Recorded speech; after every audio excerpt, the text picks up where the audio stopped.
Hi everyone, welcome to Corporate Review. I'm your host, Ara Tapuzian. I'm the Economic Development Director here for the City of Novi, and as always, we go out and about and we meet interesting people and the businesses that make up the City of Novi. And today, I'm at ProtectCell, and I'm with the owner, Bryan Finnerty. Bryan, thanks for having us come in. No, thanks for coming into our house. Beautiful building, the Summit Point building over here, Haggerty and 8 Mile. And this is a beautiful space. We're going to talk a little bit about that, but tell me about ProtectCell. What is it? In a nutshell, we are a handset protection company. So when you buy a cell phone and you want to make sure that in case it's lost, stolen, broken, malfunctions, anything goes wrong, you would buy our services. And if those things happen, you put in a claim with us and we give you a new phone back. So it's pretty simple. How long have you been in business? We're going on 7 years. So it's been pretty exciting for us, a quick journey, and there's a lot to cover, and I'm sure we're going to do that in this show, but it's more than just handset protection, and we'll talk a little bit about that. 7 years here, 7 years in total? I mean, 7 years in total. We've been here almost 2 years, so it's been a great move. We came up from Plymouth, and since we've been here, great location, hotels, restaurants. We have people come in from out of town. It's very centrally located and couldn't pick a better spot. How many employees do you have now? Wow. We're going to talk a lot about that, which is very interesting, so nobody should turn their dial. Yeah, but, we're pressing 75 employees here. We have another 25 that are off-site, and we also have a fulfillment center that's actually downstairs in this building with another dozen. So, yeah, we're going to be north of 100 people here pretty quick. What's this industry like? I mean, as far as, I think a lot of us think that we get the cell phone from, some of the majors, and that's covered. Our phone is covered. I've had the experience where it hasn't been, but how does that, what is the difference between what the major carriers do and in that regard and what you do? Good question. That's kind of how we started. So the major carrier lets you put it on the bill. You pay every month for insurance. And if you break it, you have to prove what kind of happened. If it's stolen, you have to provide a police report. We're kind of the opposite. We're a membership that says really our goal is to take care of you, the consumer. So we're after the purchase fact. We deal with all the independent wireless retailers. So if you go to a Verizon corporate store, that would not be our product. If you're in any of the other local retailers, that would be us. So you buy your phone, you pay up front for a 1 or 2 year plan. And in addition to us covering all the things I talked about earlier, if your phone is lost, you want to locate that phone, you can. All your data is backed up with our program, and you can restore the data. If after 11 months you say, you know what, I don't like this iPhone, I want the newest one that's coming out, you can sell it back to us, and we buy that back as a guarantee from you for 50% of that value. So people find that's really helpful for them outside of the replacement. And if your identity is ever compromised, we work with LifeLock, and so they'll restore your identity in case something happens with or without your phone. So it's a kind of an inclusive program. So I would have to, in essence, buy a smartphone or any kind of a cell phone, I guess, away from the major brands, and then I would come to you to say, I want this insured. You can do it all at point of sale. So anywhere other than a Verizon corporate store. So you'd still have Verizon service, you could still do it in store. Cellular and More, for example, just down the street. If you bought your phone from them, they're a Verizon authorized dealer. So you're still getting Verizon service, a Verizon phone, and you would just attach our service right on top of that. So it's kind of a one-stop shop. What are the most common claims? Well, the most common, I would say, are the I dropped it, the screen cracked, and we get a lot of those. We get a lot of broken glass in here. We certainly have the funny ones where I leaned over and it was in my pocket and it fell in the toilet. I thought it was on the boat, but the thing got legs and jumped off. We cover it all, though, so we kind of encourage people to tell us the real story because we're going to send you a new phone anyway.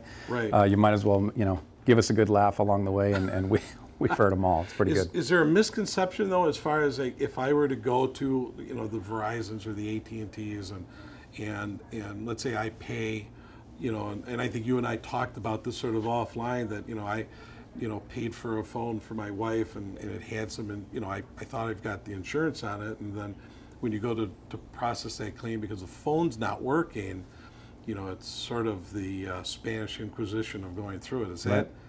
Is that part of the reason why you're in business is because of that kind of example? It is. I'll kind of give you the nutshell portion of that. If you're an independent dealer and you, with Verizon, you've sold me Verizon's insurance.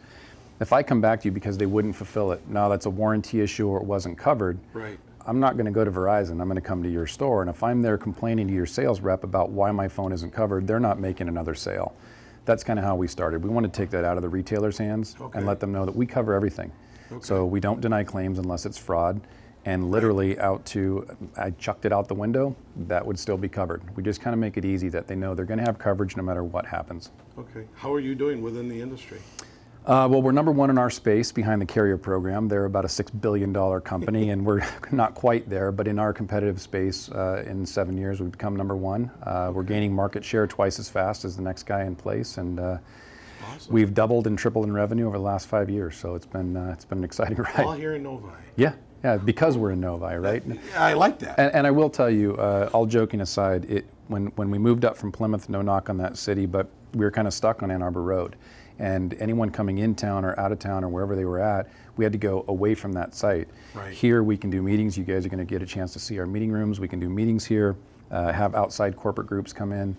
Our building itself is set up to also accommodate groups of up to 100 people. So we can do a lot here, and the access we have to hotels, food, recreation, it's all right here. From Mayberry Park for the guys that want to go for a run, we just took our sales staff out there. To the things they can do and eat and enjoy here. So it's been really great for us. Well, we love to hear that. Let's go take a walk and look at one of these conference rooms that actually you just spoke of, and we've got some more interesting stuff to talk about. So let's. Sounds great. Should we go? All right.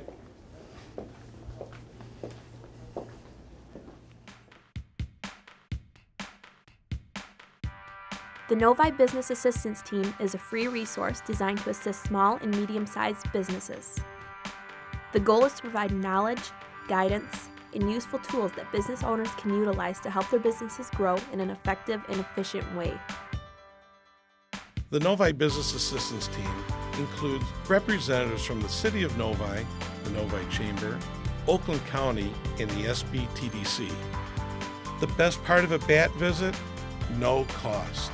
If you are a business based in the City of Novi and you've been in business for a minimum of 2 years, you qualify for a BAT visit. For more information on the Novi Business Assistance Team and economic development, visit investnovi.org.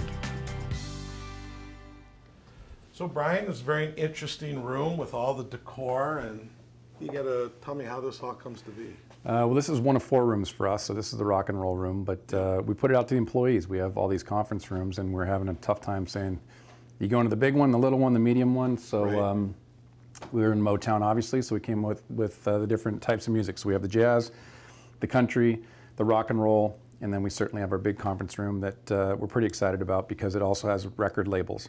And each of those records represent someone's favorite song. So we make a record for them, and we put it up around the room, and actually we're running out of room because we have more employees than we have space for records. It's a good problem to have. It's a great problem to have, yeah. But go to the 45s. Yeah. Nobody's going to know what that is. CDs, just right? US, right. But no, I had an idea for doing exotic vacation spots around the world, and again, we put out the employees, so they thought this would be the way to go. And it really does speak to our company. Outside of the fun we do with this, it's kind of empowering everyone to do that. Yep. And earlier we talked about sort of ownership of the company. Right. So it's myself, Rob Emery, and Chris Beiersdorf, who started off as our CFO, and now he's a partner. And really the 3 of us believe that the people are the asset. And so if you make it a place that they want to be, and clearly they do want to be here, it's pretty fun. So you lost out on the design. You wanted this to be a... I was hoping for all the famous surf spots around the world. So I was thinking Tahiti, Hawaii, some fun tropical scenes. But being in Motown, it certainly makes a lot more sense. And even groups have had thrown fun. the Jimmy Buffett angle in there. I know. You could have... I still got overruled. Talk a little bit more about that, the employee engagement and why it's fun to work here. I find that interesting, and certainly in this economy too. If we've got good employees, we want to try and keep good employees. Talk a little bit more about that. I'm a serial entrepreneur, and I can say the same for my partner Rob and Chris, that we believe, and it's an overused statement, that your people are your best asset. But if you really look at what makes people your best asset, it's the fact they love coming to work. Right. I don't know that any of us have the most exciting business at the top end, but when you look at what people do every day, we believe that people are our best asset. So when we look at it, our corporate culture says we make it right. Kind of talking about what we did earlier, no matter how you lost or broke your phone, we're going to make it right and get you a new one. If it's even you're on vacation in Hawaii, we're not sending it to your house here in Novi. We're going to ship it to you in Hawaii, no extra charge. We make it right. Someone in the call center doesn't have to come ask me if they can do that. They know if that's what's right for the consumer, they do it. So we believe in empowering them that way, whether it's designing rooms or we have a program called Mission 321. 3% of our profit from all the phones that we do get back in, and we have 50,000 policies a month, so we look at that, and even through some of that stuff, we give back our money, 3%. Okay. 2% of our company time. So if someone works an average of 2,000 hours a year, they have 40 hours to invest 20 hours in anything they want to do in the community to make it better, and 20 hours in themselves, whether it's learning to play the piano or guitar with their kids or coach soccer. And then 1% of our bottom line profit goes to groups in this immediate community. So really from, say, Walled Lake down to Canton, and certainly we focus here in Novi in programs that make sense. So we try to give back all these different ways, but really the most important is that 2% in between where people are investing their time. Community involvement is essential, I think, I mean, it helps certainly us, and it helps you folks as well, and that's a pretty cool idea. Talk about the philanthropic, that's a big word, philanthropic efforts of you folks in ProtectCell. You know, our belief really is that certainly we have national groups that we lean on and give to, whether it's the Salvation Army, and we can do that both locally and here. We send kids to camps through the Paul Newman Foundation. But really our focus is here. So whether it's the Battered Women's Shelter in Plymouth, and certainly we have one here in Novi, to the work we just did this last week where people gave time to work at Gleaner's Food Bank. It's not the big, gigantic things. We don't put out press releases, but we really make it known to the folks in here that when they find opportunities, don't keep it a secret. If you're going to go work on a home or you're going to go weed a garden for a widow, if you need help, just ask, and we'll do that. So it builds a really good community even within these four walls. Back up just for a minute and talk about the pictures that are along the wall. And you talked earlier about the records and the Motown and such, but talk to me about the pictures, because I've actually seen that in a couple of businesses, and I always find that pretty interesting to hear. Yeah, I mean, we look at it in a couple of different ways. One is you spend 40 hours at least with us in a week, and your family doesn't. And the family isn't just those that are at home. We have pictures of nieces and nephews, brothers and sisters who serve for our country. We want those pictures in here. We want everyone else to know what's going on in your life that you're proud of. Is it your kids' art? I got a great opportunity to go serve in Africa for 2 weeks. There's pictures up here of me playing soccer with kids in Africa. I want people to know that we are who we are, not only here, but outside, and those pictures kind of represent that. They aren't pictures of any of us working at our desks. They're pictures of what we do outside in real life, and I think that's a reminder to everybody that they change every 3 or 4 months. They're not ones we had up here 2 years ago, and it's kind of the evolution of what we do, and it lets people know this is who we are. And I always come to remember a comment that a friend told me a long time ago, that when he just said, you need to get to know who your employees are. They aren't your family, but they are your family, and it's very important to have that. Bryan, that's fantastic stuff. Talk about, before we wrap up, what's the next 5 years, or in your case, it's probably ever changing with the mobile industry, but talk about the next 5 years. Where do you see ProtectCell going? You know, we really are trying to be thought leaders in the forefront of our role. We think is to protect your wireless lifestyle. It's not so much about your phone anymore. The phones are almost becoming, I'll say, disposable. But your pictures on your phone, the data on your phone, those things do transform time. So as you grow with those photos and maybe move them over to your computer or not, like I don't do a very good job of that, I want to know that they're protected. I want to know that my identity, as I'm getting more comfortable banking online through my phone. Well, again, it's not about my phone. I can do that with an iPhone, I can do that with a Droid, I can do that with any phone, but my identity is tied to that. So we look at the next 5 years about really how do we as a company really insulate the consumer from the problems outside of that, not just the fraud issues, but the things that make your life easier to work with. And so that's our role. We look at that as we're kind of the hub of that wheel. And the next 5 years, we see ourselves kind of expanding that wheel, if you will, but still being the hub. Folks have more information that they want to seek out on ProtectCell. You've got a website, I'm sure. We do. Very easy, ProtectCell.com. So you can go to ProtectCell.com and check us out. Thank you, Bryan. It's all the time we've got, but I appreciate it. Very interesting stuff.